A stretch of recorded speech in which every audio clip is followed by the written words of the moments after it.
نحمدہ و نصلی علی رسول کریم اما بعد۔ حق بات کو سمجھنا آسان ہے مگر اس کو بیان کرنا بہت ہی مشکل ہے۔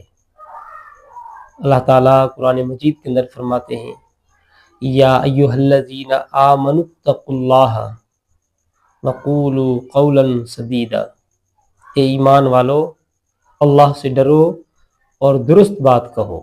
یہ حکم عام نہیں ہے بلکہ ایمان والوں کو مخاطب کیا گیا ہے، انہی کے لیے خاص ہے۔ یعنی ایمان کی علامت یہی ہے کہ انسان سچ بولے، ہر حال میں سچ بولے اور جھوٹ سے اپنے آپ کو بچائے۔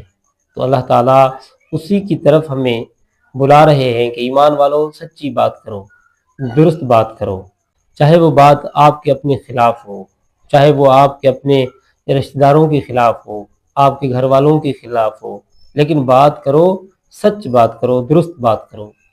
آج کل لوگ سچ اس لیے نہیں بولتے کہیں کوئی ناراض نہ ہو جائے، کوئی افسر ناراض نہ ہو جائے، کوئی رشتہ دار ناراض نہ ہو جائے، کوئی ہمارے اپنے ناراض نہ ہو جائے، کہیں برادری ختم نہ ہو جائے، کہیں پر نوکری ختم نہ ہو جائے۔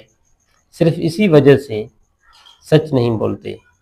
تو زوال اسی لیے آتا ہے کہ سچ نہیں بولتے اور جھوٹ بولنے میں آر نہیں سمجھتے، اور سچ وہاں بولتے ہیں جو کمزور ہوتا ہے اسی پر سچ بولتے ہیں، جو طاقتور ہوتا ہے اسی کے خلاف سچ نہیں بولتے اور خاموشی اختیار کرتے ہیں۔ جو سچ بولے گا اللہ رب العالمین اس کے ساتھ ہوں گے۔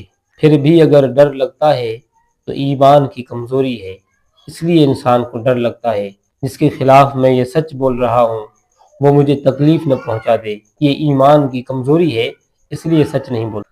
کمزور کے خلاف سچ بولنا آسان ہے اور طاقتور کے خلاف بولنا بہت ہی مشکل ہے۔ پھر اس وقت کیا کریں گے جب ساری طاقتیں دجال کے ساتھ ہوں گی، اور اس وقت سچ بولنا بہت ہی ضروری ہوگا، اور ایک طرف دجال ہوں گے اور دوسری طرف مہدی ہوں گے۔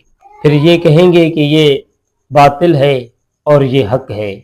یہ کہنا اس وقت آسان ہوگا جب آپ آج سے سچ بولنا شروع کریں گے، سچ کی گواہی دینا شروع کریں گے، تو پھر اس وقت آسان ہو جائے گا۔